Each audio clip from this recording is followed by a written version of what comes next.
Goeiedag kykers, ons is bly dat u weer ingeskakel is hier saam met ons, waar ons kyk en ook luister na ons program Godsdienst en die Koerante, waar ons kyk wat se interessante dinge in die koerante en tydskrifte verskyn oor godsdienstige sake. Natuurlik godsdienst, in ons terme is wyd godsdienst behels ook die skepping, die skepper en die skepsels en al die diere en die plante lewe wat die Here ons daar gegee het, en ook kossoorte, ons praat maar 'n bietjie min oor kossoorte deesdae, te min tyd, te veel ander dinge, maar dit sluit dit ook dan in daarsom. Wel, weer eens is hierso vir Regard, baie dankie dat jy is 'n Regard, ja. Dit is lekker om hier so te wees, oom. Ek weet nie wat ek sonder jy sou doen nie, want ek kan nie alleen praat nie, jy weet, ek moet nie so iemand hê om my reg te help en reaksie te lewer ensovoorts, ja. Daar's baie reaksies op die koerante, vooral vandag, oom. Ons gaan maar sien hoe dinge gaan vandag. Nou, wat die mee om te begin daar? Ons het hier so baie interessante stukkie oor olifante, oom. Ja, ons moes voorheen gaan praat oor olifante. Ons het al gepraat en ek het nou iets geleer, ek het nie hierdie geweet nie. Dit sê hier so, elephants are known to hate bees. And now, beehive fences are keeping tension between humans and elephants in Kenya at bay, where human settlements are advancing closer to these pachyderms. The BBC says the beehives are placed every 10 meters between two posts along a fence line, but only every second beehive is real, cutting costs and ensuring space between bee colonies. The income made from the honey is also returned to the community. Now that is what we call a sweet solution. 'n soete oplossing. Sien, maar dis baie interessant, né? Ek het nie geweet dat die olifante hou nie van bye nie. Ek hou ook nie so veel van bye nie, oom. Hulle hou ook nie veel van my nie. Wel, as jy sal nie wil laat 'n by in jou neus oploop nie, en olifante ook nie. Sure. Jy verstaan, en by is baie slim. Elke dier is 'n geweldige intelligensie. Oom, ons het een keer op die plaas het ons byekorwe geskuif en ek was nog klein geweest. Ek is seker so 7, 8 jaar oud. Dus doen is nou in die aand, want dan moes nou slaap hulle nou. En slim soos ek is, het ek nou gegaan, want ek het nou nie 'n oorpak wat hulle gebruik vir die bye nie. Toe gaan haal ek lemoensakkie, oom. Ja. Gebruik lemoensakkie. Maar daai gat is mos nou groot genoeg vir die bye om deur te kom. So daai aand het ek rondgehardloop met bye aan die binnekant en ek kry nie die lemoensakkie om my nek uit nie. Dit was 'n hele storie geweest. Jong, hulle kan jou doodsteek as 'n ja, nee, ek was lekker opgeswel daai aand, so jou maat het seker mors dood geskrik. Ja, nou is daar nog ene wat hier oor praat, né? We praat hier so oor voeltjies. Male yellow warblers in the Galapagos Islands are changing their behavior depending on their proximity to traffic noise. A new study published in the journal Animal Behavior has found. Kyk, daar's 'n tydskrif. Dis interessant. Diere maniere, animal behavior, né?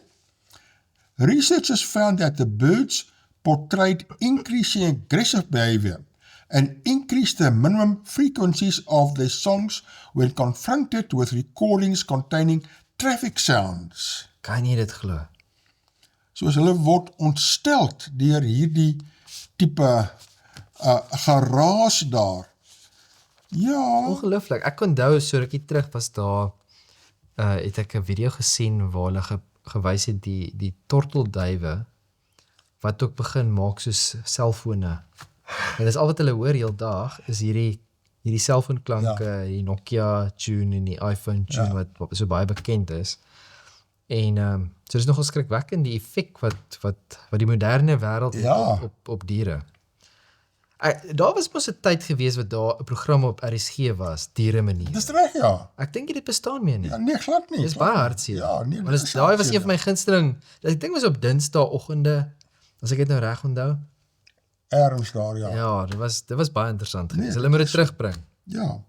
Maar dit is wat ons lewe op aarde so interessant maak, is die wisselwerking tussen mens en dier, mens en plant en dier, ensovoorts, en jy moet nou sit en uitpuzzle, wat gaan nou aan en wie en wat. Ek boot aan 'n paar van hierdie voelklubs en dan sit hulle op die WhatsApp groepe. Wat se voel is hierdie? Luister hierna, as jy na die klank luister, wat kan jy aflaai? Wie is dit en waar alles te? Die Here het die wêreld interessant vir ons Dit is gemaak. baie, dit is soos, ek is op 'n groep, 'n WhatsApp groep van oom Andre Joubert, Ja, God se tweede boek. En dis ongelooflik, elke week dan het hy so gedeelte wat hy uitstuur, oor een of ander diertjie of voel, wat ook al mag wees. En dan, ek het al so baie geleer uit daai uit. Ja. Dit is vir my, is regtig. ek is op dieselfde groep. As kykers daarop wil wees, laat ons weet, as jy van diere en dieremaniere hou, kan ons u op daardie Andre Joubert se groepie sit, maar dis fascinerend. Dit soos jy weet, stranger than fiction amper, wat hierdie dier nou doen aangaan daar so. Daar is die skepping is vir die mens absoluut. Ons hou aan leer, oom. Ja. Ons hou aan leer. Ai. Hier het ek nou 'n interessante berig vir hierdie maand. Ons kyk mos altyd wat se spesiale dag of wat se spesiale maand is hierdie. En hierdie is nou Autism Awareness Month is observed every April to promote understanding and acceptance of autistic individuals throughout the world. Ja, dis laat ons die mens kan beter verstaan en spesifiek ons eie kinders wat groot word en familiekinders, eie kinders ensovoorts, né? World Autism Awareness Day is an internationally recognized day annually on April 2. Autism Spectrum Disorder, ASD, is a developmental disability caused by differences in the brain. Namisha Hiraman, a behavioral analyst, play therapist and director of a Montessori, said autism was not a limitation, but a spectrum of unique strengths and challenges. Nou, ek het maar relatief onlangs eers geleer daarvan autisme, en party van my vriende, die ene het 'n autistische seentjie. En sy optree is anderste, want sy kop werk bietjie anderste, en baie keer is autistische mense baie slim. Ek weet hierdie Elon Musk sê, hy is ook autisties. Ja. Nou, party mense is baie meer, maar jy is op 'n spectrum, soos jy kan nie sê, jy het of jy het dit nie, jy moet vra, waar op die spectrum is jy? Ja. Jy verstaan? En dis iets wat almal moet uitkyk met hulle kinders, waar as hulle bietjie die gedrag sien wat nou 'n bietjie anderste is, wat gebeur daar so? Dan gaan dit aan en sê sy, she said autism spectrum disorder was prevalent worldwide with research indicating that it was 1 in 100 children that were being diagnosed with autism. Hier is nog redelik baie. Ja. Nee, 1 uit elke 100. Met ander woorde, dis nie iets, mense so dink, dis 1 uit elke 10.000 of 100.000 of wat, dit word baie redelik, kom het voor deesdae. The exact cause of autism is not yet known as research is ongoing. However, studies suggest that a combination of genetic and environmental factors may contribute to its development. Autism can often be detected as early as 18 months. However, as a therapist, I believe that the formal diagnosis should ideally occur after the age of 3. This perspective is rooted in the understanding that the first 6 years of a child's life is a period of rapid development and growth. During this time, the brain exhibits remarkable neuroplasticity, which is its ability to recognize and form new neural connections in response to experiences and learning, she said. Ja, jy weet, dit laat my nou hierso dink. Hulle sê trou is nie perde koop nie, maar ek dink dit het jy ook al uitgevind al, nee. Trou is nie perde koop nie. My ouma het altyd vir my gesê, sy het my gesê, trou is nie perde koop nie. Het sy met perde geboer of wat? Nee, maar dit is een ding wat vasgesteek het. Ja, ou mense het baie daarvan gepraat. Nou ja, en kinders kry is ook nie altyd outomaties nie. Party mense sukkel geweldig om kinders te kry. Dit is so. En dan, om kinders groot te maak, is ook nie perde koop nie. Kinders groot maak, maar dit maak die lewe. Hoe oud is jou kindertjies nou? Ek het 'n 3-jarige en dan 'n 7 maand. Fascinerend, nee. Dit is ongelooflik. Hulle groeiproses is fascinerend. Ek my so 'n oulike dogtertjie daar soos, jy weet, fascineer my die kinders, hulle stadiums daar. En dit is interessant wanneer ek baie keer besig is om te edit, as sy instap en dan sien sy daar so, dan sien sy oom sy gesig en sy sê, Dr. Fikker. So, want ek noem hom Dr. Fikker, en dan sal sy nie sê oom, nie, sy sê Dr. Fikker. Ja, is fascinerend en dit is deel van die plesier van mens wees is om kinders groot te maak. Definitief. En daaroor God, die Here ons daardie voorreg gegee om kinders te kan groot maak. Maar baie keer is daar komplikasies en dis nie altyd, partykeer is dit fisies. Nou hierdie is 'n fisiese tekortkoming baie keer, maar hierdie kinders kan baie suksesvol wees. Baie keer is hulle van die slimmer kinders wat hierdie effens 'n disfunksie daar het. Dis wat hom nou genoem het van Elon Musk. Ja. Ek het ook 'n ding gelees waar hulle gepraat het, ek dink met sy ma of iemand, wat gesê het letterlik hy onthou alles wat hy lees. So enige boek, enigiets wat hy nog ooit gelees het, hy onthou alles. Ja. Ek wens amper dan, ek was ook so 'n bietjie autis, waar ek vergeet te veel. Nou, ek het so paar maande terug het ek 'n podcast geluister van 'n persoon wat hy's 'n neuroloog en hy het spesifiek gepraat oor die effek wat dit in verhoudings het. Ja. Van iemand wat alles kan onthou Ja. en dan iemand wat soos normaal is wat goeie vergeet en so voort. En baie keer word jy baie gefrustreerd. Ja. En op 'n manier, ek sal nie sê ek is autisties nie, maar op 'n manier ek onthou baie goed. Soos ek kan goed onthou vanaf ek 2 jaar oud is, né? En Jy kan al jou vrou se foute kan so baie keer as sy sê nee, sy het nie dit gesê nie of dit het nie, dan sê ek soos, wat?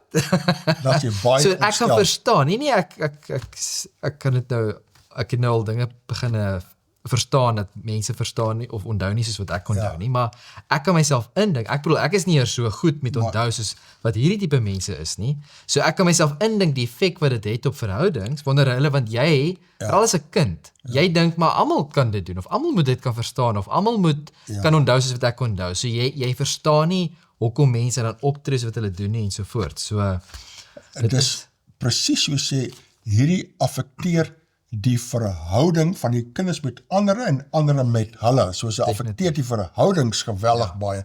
Daarom moet mense dit verstaan en wat gebeur daar, né? Hier 'n man from Durban North said if parents noticed signs of limited eye contact, jy sien, hulle kyk nie altyd oor limited eye contact, hulle kyk weg, né? Delayed speech, wil nie praat nie. Nou ek het delayed speech gehad toe ek jong was, soos ek is miskien ook op daardie autistiese spektrum. Nou wanneer het oom begin praat oom? Het ek jy nog nie die verhaal vertel nie. Ek dink lank terug. Ek wou nie praat nie, my maat my vertel die stories. Ek wou nie praat as kind nie. En toe vat sy my by my na die dokter en sê maar, dat's fout met die kind. Miskien was ek bietjie autisties, baie moontlik. Hy wil nie praat nie, hy is nie doof nie, hy kan hoor alles, hy wil nie praat nie.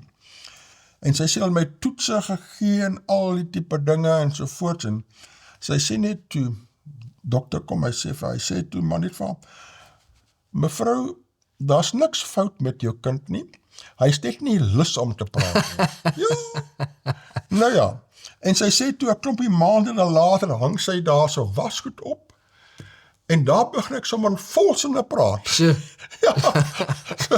Soos dit is miskien eintlik 'n teken van autisme, wie weet, ek het nie geweet, maar ek moet nou 'n beter geheue as ek nou regtig autisties was, en ek sukkel 'n bietjie daarmee, nou ja, nou weet jy ook my groot word, my growing pains, né? Interessant.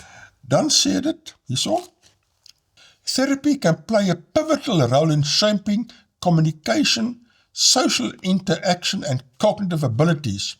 For example, activities that encourage sensory integration, language development, and social engagement can help form viral neural pathways that support long-term growth. En dan sê hy so interessant onder, hy sê, some key signs to look out include the following, laat jy weet as jy 'n bietjie aandag moet kry, want ek weet party autistiese kinders, hulle reël by die skool, hulle moet meer tyd kry met eksamens, en toetse, want hulle werk stadiger ensovoorts, baie slim, maar hulle neem dit langer om uit te dink en te skryf ensovoorts. Hier is nou 'n klompie tekens, né? Number 1, limited eye contact or difficulty responding to their name. Punt nommer 1 daar. Dan nommer 2, challenges in understanding or expressing emotions. So dis moeilik om te kommunikeer Baie en te sê hoe ek emosieloos, voel. baie meer ensovoorts. emosieloos as ander kinders, né? Dan delayed speech development or loss of previously acquired speech skills. Nie goed ter sprake nie. Dan difficulty engaging in back and forth conversations or interactions. So dit kom maar weer met verhoudings, né? Met verhoudings en veral met spraak en verhoudings, né? Dan repetitive movements like hand flapping, rocking or spinning. Bietjie eienaardige dinge doen daarso, soos nog 'n indikasie. Strong attachment to specific routines and distress when those routines are disrupted. Ja. En daar is 'n baie groot een. Ja. Daar's as die struktuur nie spesifiek gehou word nie, dan en ek dink dit is amper so met alle kinders. Ja. Ek dink net met autistiese kinders is dit net baie meer erg. so. Ek weet met my dogtertjie as ek op die stoel gaan sit waar mamma sit, dan sê sy soos, mamma se stoel. Ek moet daar gaan sit, want daar is pappa se stoel. En dit pla haar erg, dis soos, nee, ek kan nie hierso sit nie. So, kinders hou van dieselfde Orde. ding in orde en struktuur. Ja, né? Dan intense focused interest in certain topics, objects or activities, né? Seker, nou daar was party mense baie goed autisties met rekenaarwerk ensovoorts, kan baie goed fokus en 'n job gedoen kry daarso so. Over or under reactivity to sensory stimuli such as sounds, textures, lights or smells. Ja, hulle wil nie van baie klanke hoor of geraas hoor nie, stil of wat ook al ensovoorts. Dan laastens, discomfort with certain types of physical contact. Moenie aan my vat nie, moenie, nee.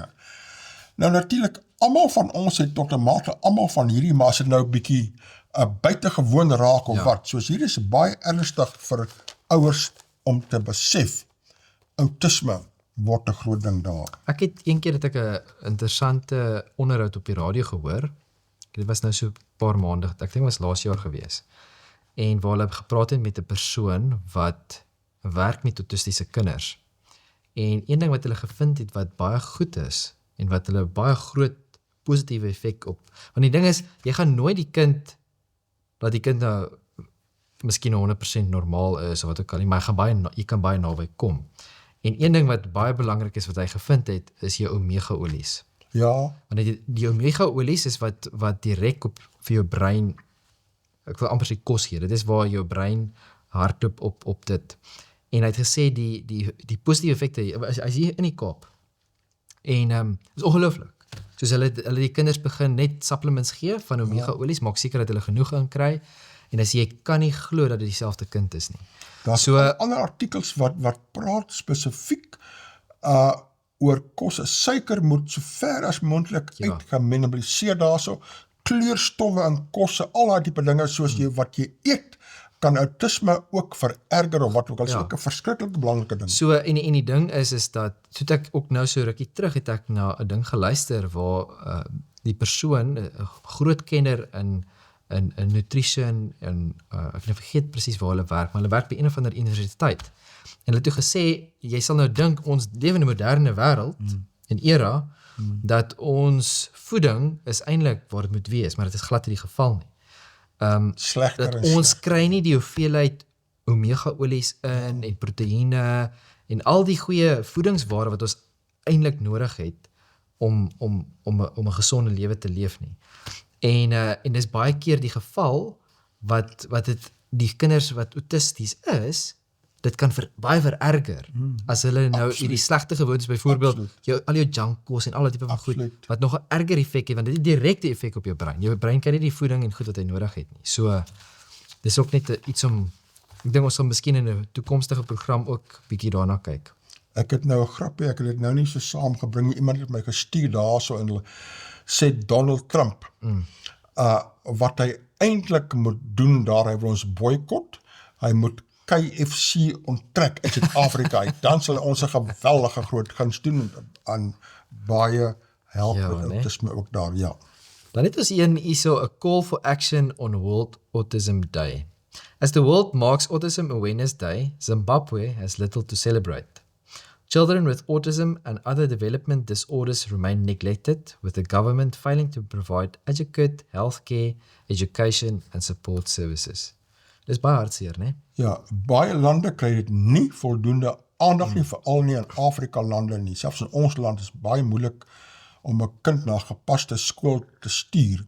Hang af op waar op die spektrum hulle is daar, né? Ja. Nee, definitief. Om nou oor te gaan na 'n heel ander onderwerp, bietjie tragies, maar tog relevant en iets wat 'n mens oor moet dink en na moet kyk en oor moet praat, né? Dis hierdie ene, NG Kerk in Bloemfontein beëindig diens van vroue leraar.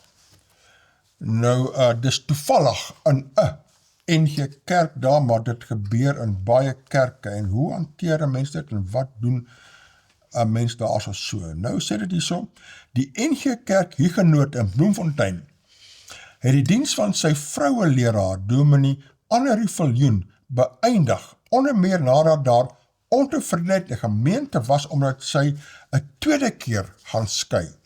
Haar diens word vandag beëindig. François Botha, voorsitter van die kerkraad, het die burger na die verklaring verwys wat die naweek uitgereik is en waarin die gemeente ingelig is oor die besluit om Viljoen se diens te beëindig. Onder die hoofie, Dominee Annerie Viljoen akte van demissie, lei die kennisgewing dat die ring van Bloemfontein, die kerkraad van die NG Kerk Huguenote, op 3 Maart in kennis gestel het van die besluite van die tugliggaam. Besluite van die tugliggaam na aanleiding van Dominee Annerie Viljoen se voorgeneme egskeiding. Die kerkraad van die Huguenot het die saak in oorweging geneem en besluit om in die beste belang van Dominee Annerie en die gemeente 'n diensbeëindigingsooreenkoms goed te keer. Albei partye het dit so aanvaar. Dit beteken dat die bediening van Dominee Annerie as leraar van die gemeente op 31 Maart beëindig word. Sy ontvang 'n akte van demissie met behoud van haar bedieningsbevoegdheid. Die gemeente en die kerkraad wil haar graag bedank vir haar getroue dienswerk oor meer as 13 jaar in die gemeente. Is 'n lang tyd, né? Is baie lank, dit is baie lank. As jy kinders het, dan is al redelik groot al die dinge, soos is baie ontwrigtend. Sy en haar gesin word die seën van die Here op die pad vorentoe toegebid, lei die kennisgewing. Die kerkraad se besluit volg nadat Viljoen se beoogde tweede egskeiding tot groot verdeeldheid, né? Dit is, ek kan dink, dit bring skeiding in die kerk, né? Sekere mense voel, dit is miskien hoe dit moet wees, ander voel nie, maar miskien moet dit anders te gewees het. So, ek kan dink daar's verdeeldheid. Jy sien, sulke dinge gebeur met baie mense, ongelukkig ook met leraars, en daar is nie altyd groot verdeeldheid nie, hang af wat presies daar gebeur. Partykeer is daar gebeurtenisse, almal sê maar, hier soos gebeurtenisse, jy weet, jy kan nie beheer nie, ons moet die predikant ondersteun ensovoorts, dit is nie hy of haar skuld nie, ensovoorts, maar die feit dat hulle so verdeeld is, beteken dit is nie so 'n eenvoudig onskuldige saak nie, maar 'n mens weet nou nie, maar dit lei nie altyd tot groot verdeeldheid nie. Wat interessant is, die volgende gedeelte hierso sê, ander lidmate voel weer, haar persoonlike lewe het niks met haar werk as leraar te doen nie. Dis ook nie heeltemal waar nie, verstaan, want nou... Dis nie helemaal waar, dis glad nie waar nie. Die ding is, daar sekere goeders in jou persoonlike lewe doen wat niemand van weet nie, en dit het nie 'n effek of 'n invloed op enige iemand. Ja, maar nie as jy leraar is nie. Maar selfs as jy 'n leraar is, ek bedoel, seker goed dat niemand van weet nie. Ron, wat jy in jou huis en jou kamer doen, dis jou saak, dis tussen jou en die Here. Maar enige iets wat in publiek en openbaar is, het dit definitief 'n invloed, want veral as jy as 'n leier in 'n kerk is, mense kyk op na jou. Kinders kyk op na jou, jong mense kyk op En na jy's jou. ook eintlik 'n morele leier. Dit is die ding, jy word veronderstel om leiding te gee aangaande moraliteit en daai tipe dinge, en daaroor is dit 'n baie meer ernstige saak as dit met 'n lidmaat gebeur. Definitief. Dan gaan hy aan en sê die ander kopseer. Ja, dit is 'n kopseer, enige egskeiding. Vir die gemeente is dat viljoen van jaar die enigste vaste leraar in die gemeente was. Toe haar egskeiding verlede jaar in die lig gekom het en tot ontstedendheid gelei het, het die kerkraad haar gevra om nie weer te preek tot tyd en wyl 'n besluit geneem is nie. Ja, soos dis 'n vraag oor hierdie egskeiding. Alle predikante is in die tyd gekry om Sondag te preek. Botha se kennisgewing oor die bediening van die gemeente van 1 April uit dat verskeie opsies oorweeg word, maar geen finale besluit is nog geneem nie. Dominee André Baal en Dominee Kobus Skooman sal vereers verantwoordelikheid hiervoor neem. Dit is die voorneme van die kerkraad om die gemeentes in die tyd met 'n pastorale sensitiwiteit te begelei en te versorg. Almal word versoek om die saak met die nodige sensitiwiteit te hanteer. Die ledenstyd waarin ons nou is, moedig ons aan om met ons seer by die Here Jesus as gekruisigde heling te gaan soek en te ontvang. Onthou asseblief om vir die gemeente en haar leierskap te bid, lui Botha se boodskap. Botha het by navraag gesê die partye het ooreengekom om oor die kwessie te praat nie.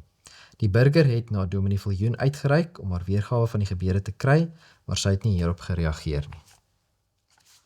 So, dit is maar 'n moeilike saak, soos wat ons vroeër nou genoem het, om trouens nie perde koop nie. Ja, dit is tragies, maar die werklikheid is dat as jy 'n predikant is, dan kan jy nie heeltemal altyd maak soos wat jy wil nie. En 'n huwelik is 'n komplekse ding, en ek het al gesien dat twee van pragtige mense wat nou so mooi mekaar moet pas, daar's net botsings en wrywings permanent, maar 'n mens moet daaraan werk, en om te dink, om die eerste keer te skei, baie van die mense skei die tweede keer weer 'n keer, soos, jy moet nie dink om te skei los jy alles op nie. Elkeen van ons moet aanpassings maak, mekaar reg skuur en sovoorts, en mekaar probeer ondersteun en sovoorts. Ek dink net in vandag se lewe,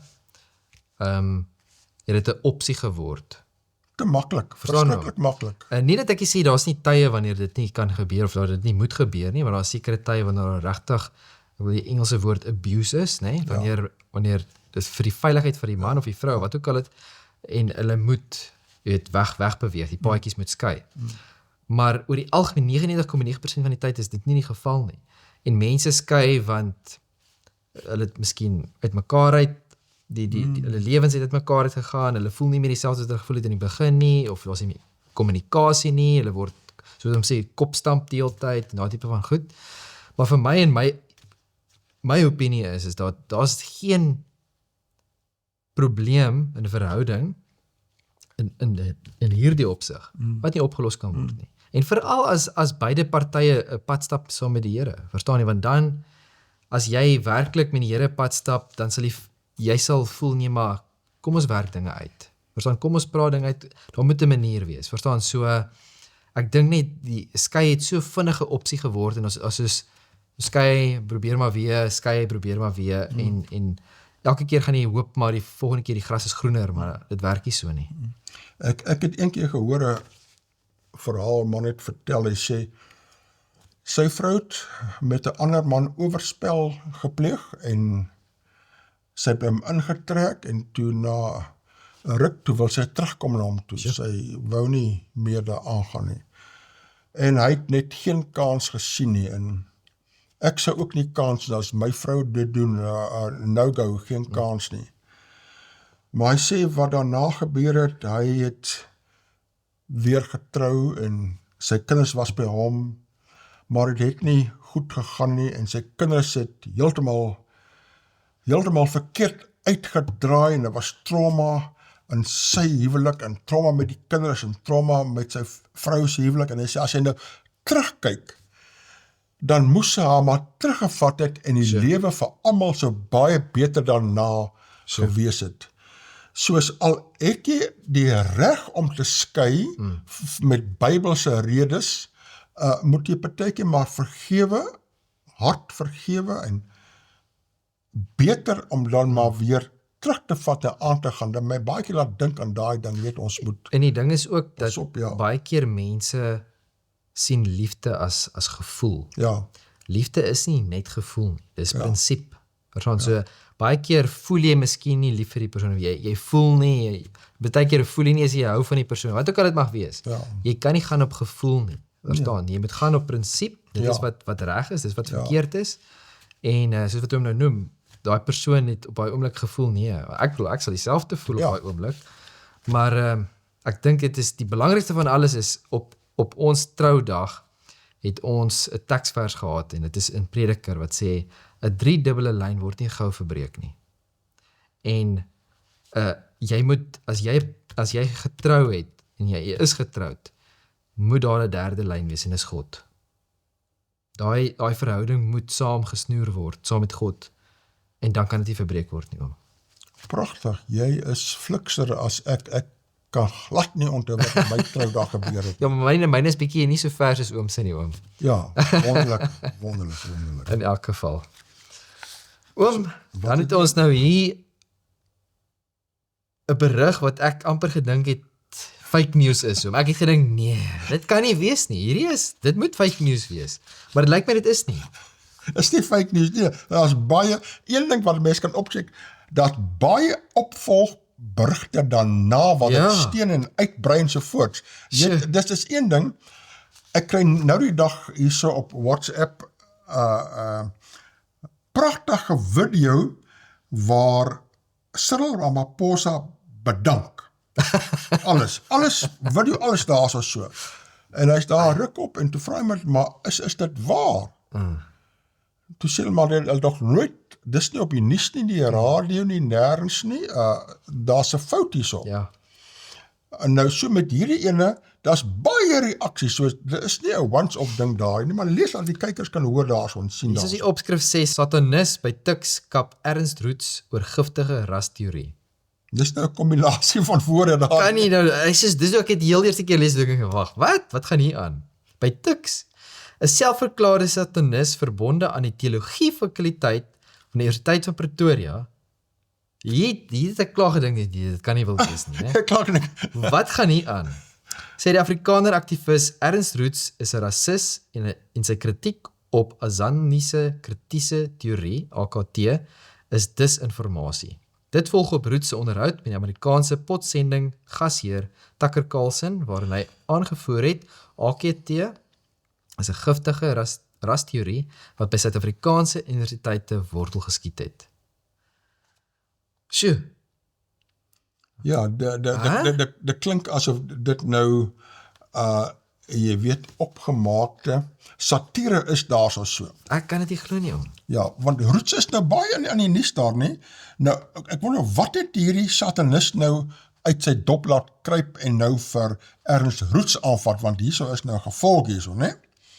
Roets voer aan AKT soortgelyk aan kritiese rasteorie, wat in die VSA groot twispunt is. Ja, Donald Trump vee mos nou al daardie uit daarso. Hy wil nie al hierdie nonsens woke teorie hê nie.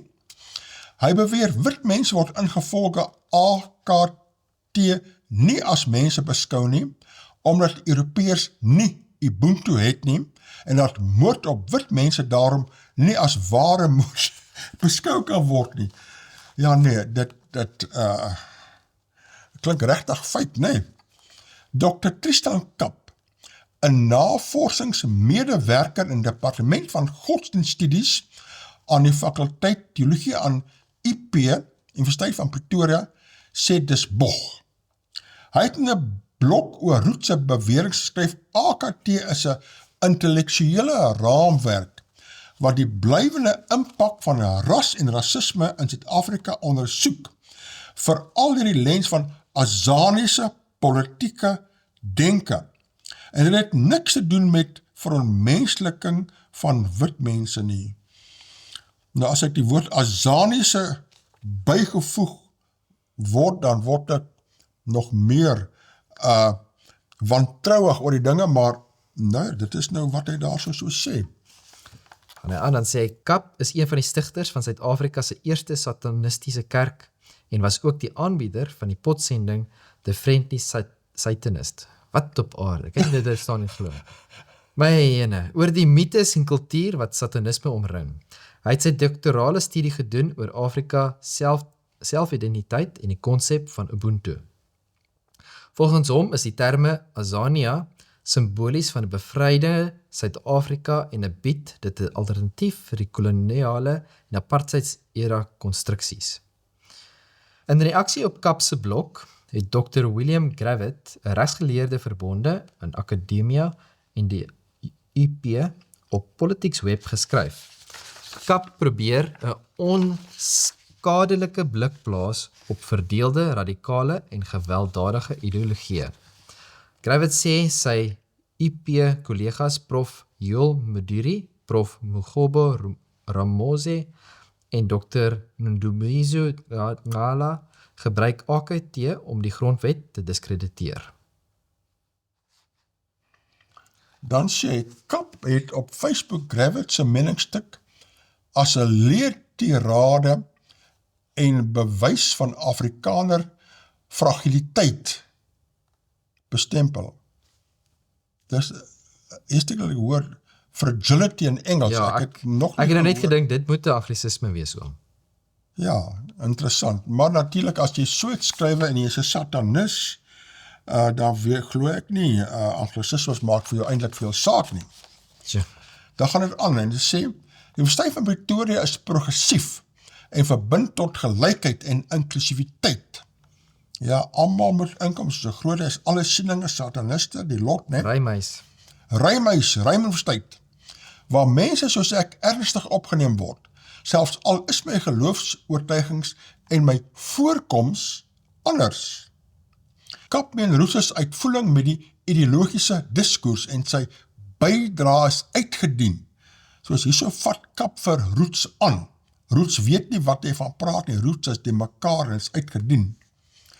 Roots sê hy weet feitelik niks van Kap nie en het geen opinie oor sy, dis nou Kap, sy godsdienst of voorkoms nie. Hy sê egter die grootste probleme by universiteite is in die fakulteite teologie, filosofie en regsgeleerdheid. Ja, luister daarna. Dis waar al die dwaalleer uitbroei, die skewe gedagtes, al die woke idees, al die nonsens. En dit is korrek, ja, by daardie 3 fakulteite, né? Roots sê die kritiek in sy standpunt is nie op substantieve argumente gegrond nie. Hy is pas van Amerika waar hy voor groot gehore gepraat het oor Suid-Afrika se politiek en sosiale uitdagings sê. Hy het onder meer onderhoude gevoer met Ben Shapiro en Sean Kelly.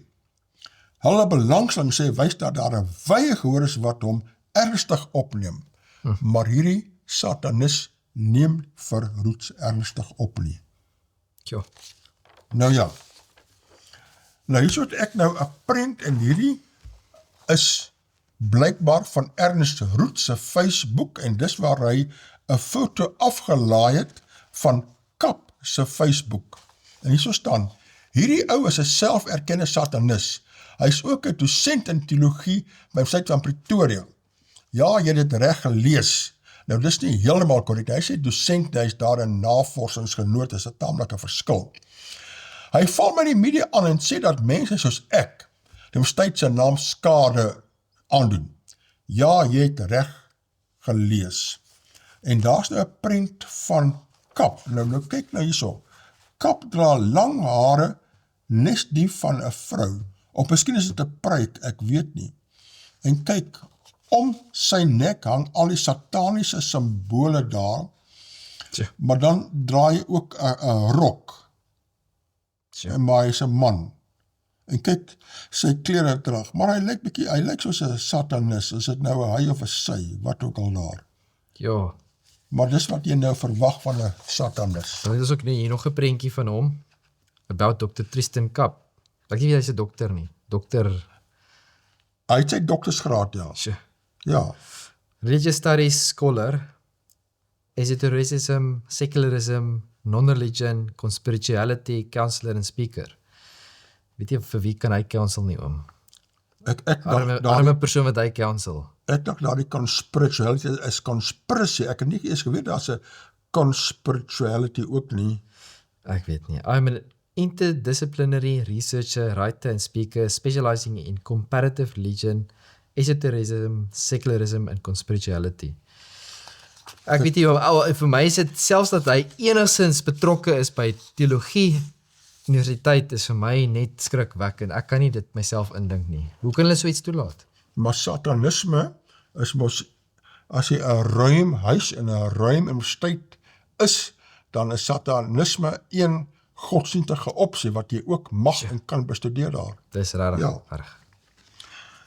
Nou, baie mense vra nou Tristan Kap, wie en wat is hy? En hier is nou interessant. Ons het al oor hom gepraat 'n paar jaar gelede op hierdie program, maar ek het al vergeet. My geheue is nie meer so goed soos joune nie. Jy weet, joune werk nog baie mooi. Maar daar's 'n oplossing hierso. Kyk hierso.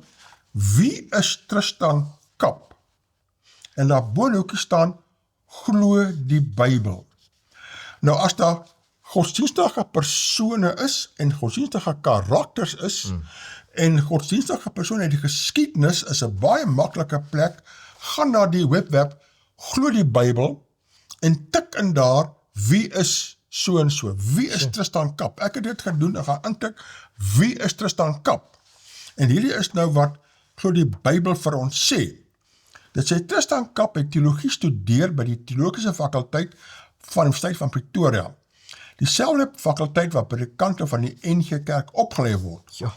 Na sy studies het Kap een van die stigters van Suid-Afrika se eerste sataniese kerk geword en was ook die aanbieder van die potsending The Friendly Satanist.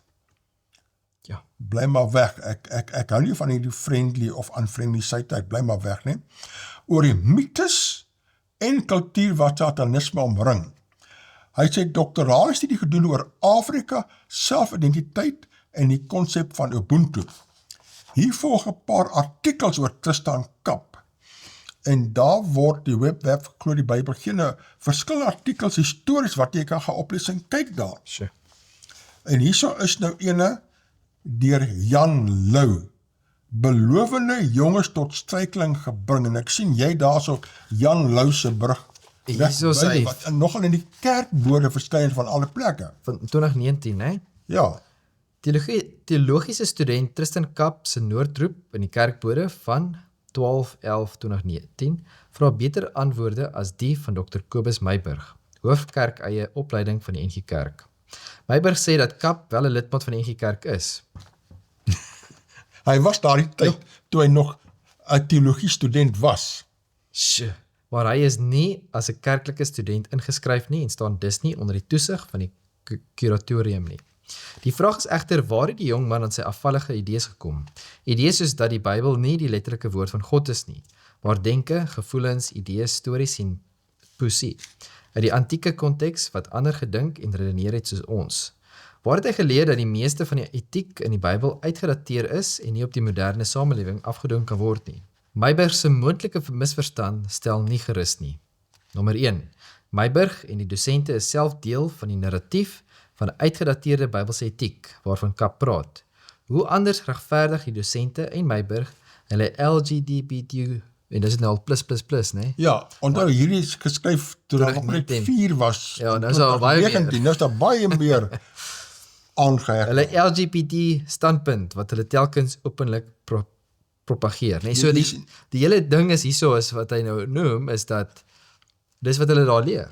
Dis wat van die dosente afkom. Ja. In daai tyd het hulle al LGBT standpunte daar gepromoveer hulle daar gepromoveer dat die Bybel is woorde oor God, wat die mens interpreteer dan, natuurlik dan, maar net woorde oor God, dat jy leer 'n fondasie wat nie Bybels gefundeerd is nie, en waar begin hulle allerlei ander sataniese opsies soek ensovoorts. Dan sê Jan Lou se punt 2, Meiburg verwys na die NG Kerk se vennootskapsooreenkoms met die teologiese fakulteit. Dit is juist die probleem, uitroepteken. Die dosente met wie die kerk in vennootskap gegaan het, is nie in diens van die kerk nie, maar hulle is aangestel deur 'n sekulêre onderwysowerheid. Ja, dit is wat die doeleerdenis nou vreeslik teen beswaar maak. Ek is al lankal al wat hierdie ding uitgelig word. Daar is 'n groeiende gewaarwording dat die teologiese fakulteite 'n ongelowige en onbybelse teologie bedryf. Ja. KAP se uitlatings is net nog 'n bevestiging van die feit. Ja. Dan nommer 3. Daar is 'n kort berigte van jong leraars wat onder toesig van die kuratoria gestudeer het en gemeentes verwar met dieselfde soort teologie wat KAP voorstaan. Ek kan voorbeelde noem. Die jong Tristan KAP het ons 'n guns gedoen met sy openhartige brief aan die kerk. Hy het ons vermoedens andermaal bevestig oor wat in die verborgde ruimtes van die teologiese klasse geleer word. Meiburg en die lede van die kuratoria staan in die beskuldigende banke. Hulle sien toe hoe dat beroepsteoloë ons kerk se belowende jong mense tot struikeling bring. Mense wat dit doen en toelaat, sê die Here, behoort met 'n meelsteen om die nek na die see toe gelei te word, Matteus 18 vers 6.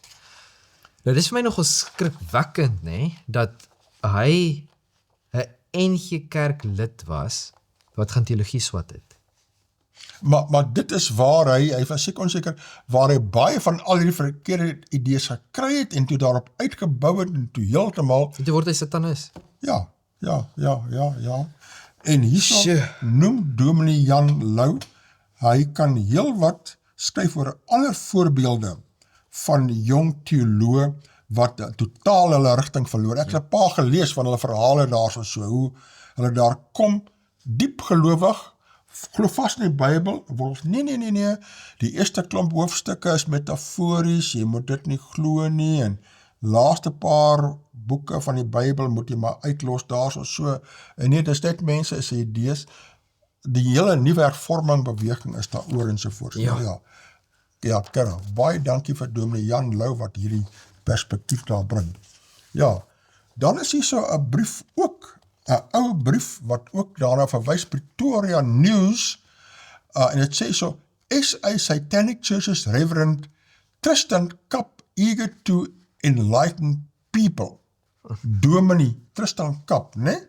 En daar is 'n prent, hoe hy lyk daar. Kyk, op sy arm is ook daar die sataniese simbole daar ingegraveer en sovoorts daar. Dat is sê, he was raised in a Christian family until he found Satanism on a quest for a religion that suits him. Hy was opregte Christen. He described Satanism as religion of the self. Ja, alles draai om myself, nie om God of iemand om self, né? And said Satanists are basically atheists who do not believe there is a God nor a Satan, Sure. but believe there is a primal existence, the self, and that Satan represents a symbol of pride, individuality, and not this evil concept of Satan taught by society. So maar hy weerspreek homself, want wanneer dit kom met pride en die fokus op self, dit is waar evil inkom. Hy weerspreek hom heeltemal. Hy verdraai die dinge. Verstaan, presies soos wat die daarsoos. Bybel sê, ons moet wegbly van pride af, ons moet wegbly van die fokus is nie op self nie. Precies. The evil concept taught by society, nee. It's taught by the Bible daar. Sure. Dan gaan dit aan en sê dat he said most people still do not know that Satanism is a religion and theology is the study of religion, enabling him to study the philosophy behind Satanism in a certain academic way with regard to the narratives that it promotes. Theology provides an opportunity for all faiths to be studied and be understood from an academic perspective, and I think that Satanism can enrich academic theology. For example, body autonomy and sexuality are a very important thing in Satanism, and we don't do orgies and those kinds of things. That's just a misconception. Nou kyk hier so, die een ding is, sexuality is ook 'n baie belangrike ding in die Christendom, in die Bybel, maar die tipe sexuality van satanisme is totaal verskillend van die Bybelse konsep. Dit is verwronge en verdraai, Ja. wat God het gemaak het om te wees. Precies. Dan gaan hy aan en sê, KAP said that he reads a satanic Bible which gives members 9 satanic statements to follow. Ja, ons het die 10 gebooie en hulle het nou 9 sataniese riglyne, which helps members understand the self. Unlike other religious books, which gives members a list of rules that dictates how they should live. The statements basically teach that Satan represents indulgence instead of abstinence. Sure. Sien daar, ja. Die Bybel sê, weerhou jou van die verkeerde, nee, satanisme, nie so sy reg. Teaches indulgence, doen wat jy wil, tot oorvloed, net wat jy wil, nee. Vital existence instead of spiritual pipe dreams. Nee, ons glo in die werklikheid van die toekoms. Kindness to those who deserve it, instead of wasting love on ingrates. Ja.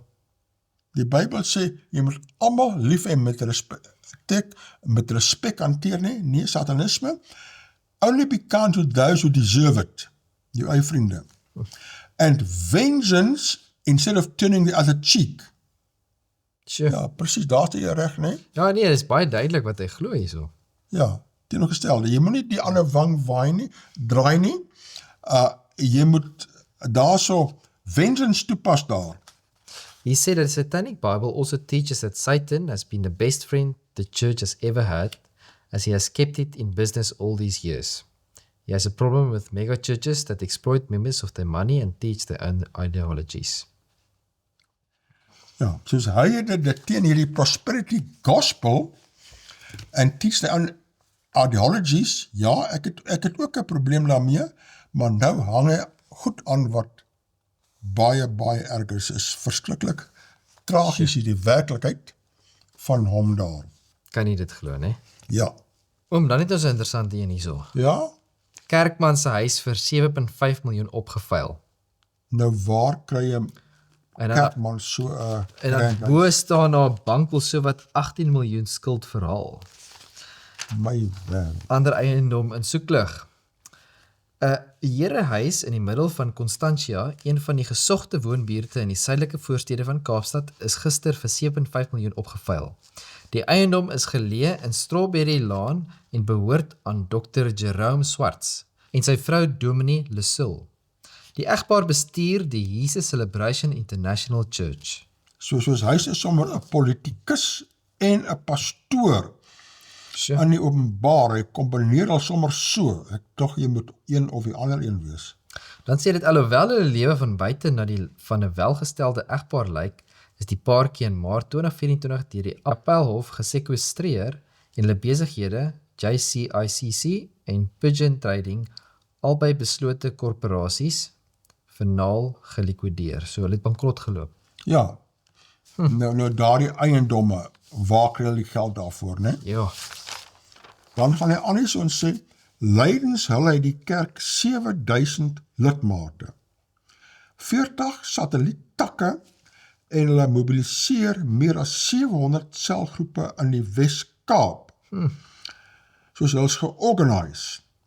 Swarts is ook aan die stuur van die politieke party Africa Restoration Alliance, ARA. Hy het die party in 2020 gestig nadat hy van die ACDP weggebreek het. Soos hy is 'n man met groot ideale, stig sy eie party, stig sy eie kerk daar ensovoorts. sure. Dan sê dit, Swarts was in beheer van albei BK's en van ander entiteite. Die BK's in die gesamentlike boedel het verskeie kommersiële rekeninge by Standard Bank gehad.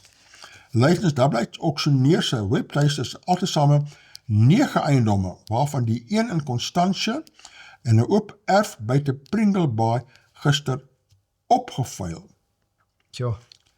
Hier sien nie, hierdie mense wat nou so 'n pastoor word en geld insamel, dan registreer hulle die kerkgeboue alles in BK's, dan is hulle die eienaars van die BK's. Hy het al 7000 lidmate, hy het mooi hulle almal opgekommandeer, baie mooi geld gemaak, nie, maar nou, ek wonder, hoekom is hy bankrot daar so die mense op 'n portaal daar, Hy het natuurlik al die kerk se teens, al die kerk se geld daar gebruik. Sê daar's hier in hulle besighede JCICC en dan pigeon trading.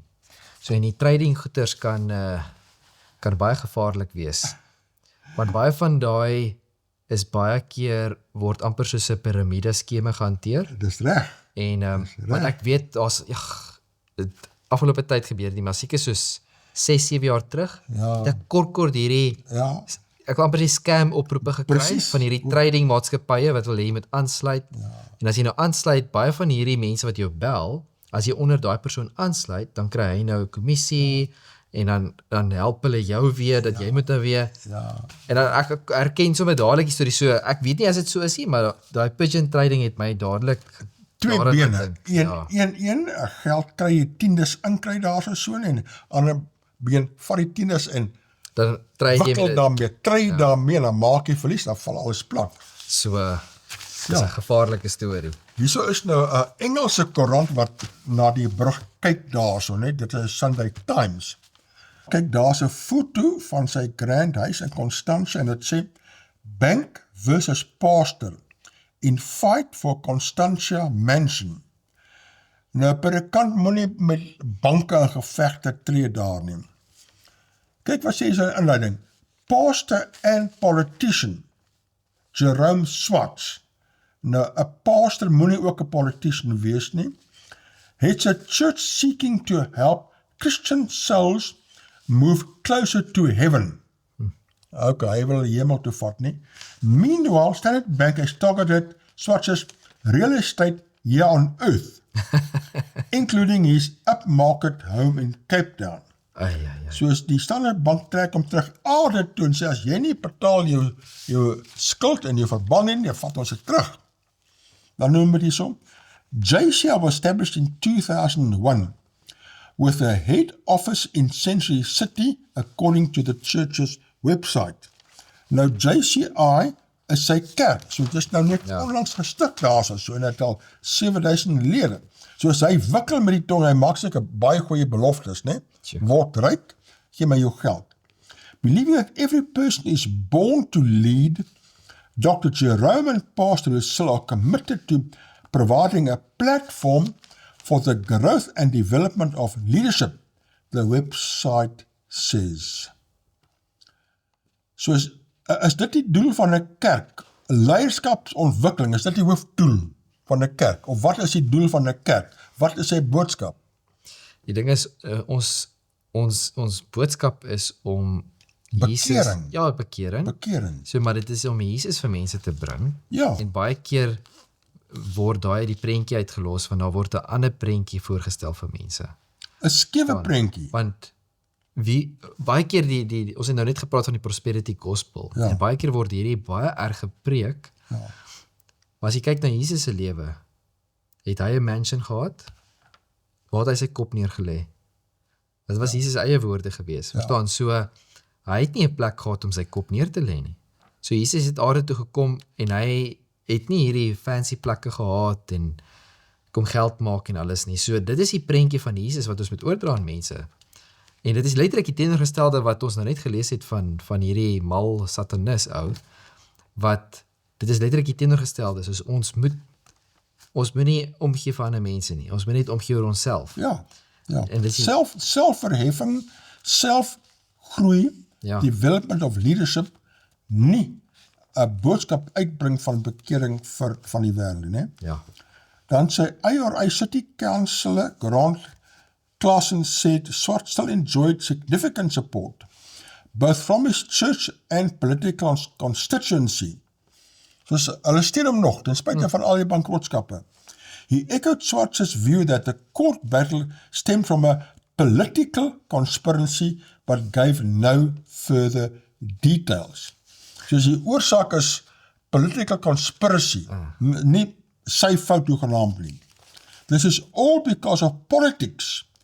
We are definitely standing 100% behind Dr. Swartz. This is a bank coming down on a person who has done absolutely nothing wrong. For IRA, this will only push us forward because our leaders are 100% with Dr. Swartz and what he is going through. Die ding is, bankrotskap gebeur nie net oornag nie. En daar's redes daarvoor. Was geleidelik wat dit tot op 'n punt kom en dan is dit so okay, dit is nou die punt. So jy kan nie iemand anders die skuld gee nie. Man, ek wens net die mense se oë wil oopgaan vir ware kerke en vals kerke en valse profete en ware predikers van God se boodskap. En wat die Bybelse waarheid is en wat valsheid is daar so. Maar deesdae is daar mos 'n siening, jy weet, die mense kan nie onderskei tussen 'n valse kerk en 'n ware kerk nie. Solank hulle nou maar 'n lekker voel gospel preek is alles okay daar. So is 'n geweldige uitdaging. Sure. Laat mense die korrekte Bybelse waarheid preek en nie 'n boodskap van selfverryking, selfverheffing. En dit laat my dink aan want daar's 'n rede hoekom hy so baie mense trek. 7000 is 'n klomp. Dit is 'n klomp, ja. Veral as jy kyk wanneer het hy dit begin. Ja, onlangs. Dit is of hy nou al 20 jaar 'n kerk het en wat ook al. Dit is onlangs so die Bybel, daar's 'n teksvers in die Bybel wat sê in die laaste dae gaan hulle mense soek wat preek wat hulle wil hoor. Verstaan, wat die ore streel. En baie keer is dit mense wat hulle is goeie sprekers. Ja. Hulle is dinamiese sprekers. En hulle praat dinge en mense hoor wat hulle graag wil hoor. Verstaan, so en dis nie noodwendig Bybelwaarheid nie. Ja. In Engels sê they've got the gift of the gab. Hulle kan 'n gat in jou kop aan praat. Plaal die mense tot bekering bring, maar dan raak jy ongemaklik. Nee, hulle soothe jou solank hulle jou kan melk vir geld daar. Vriendjie, kyk wat ek kan nie glo waar loop die tyd nie. Ja, nou ja, ons moet onmiddellik agterkykers. Volg Jesus. Volg 'n ware kerk. Bestudeer die Bybel, laat jy kan onderskei tussen valsheid en waarheid. Verskriklik belangrik. Mag die Here met u wees dat ons weer praat volgende week. Totsiens.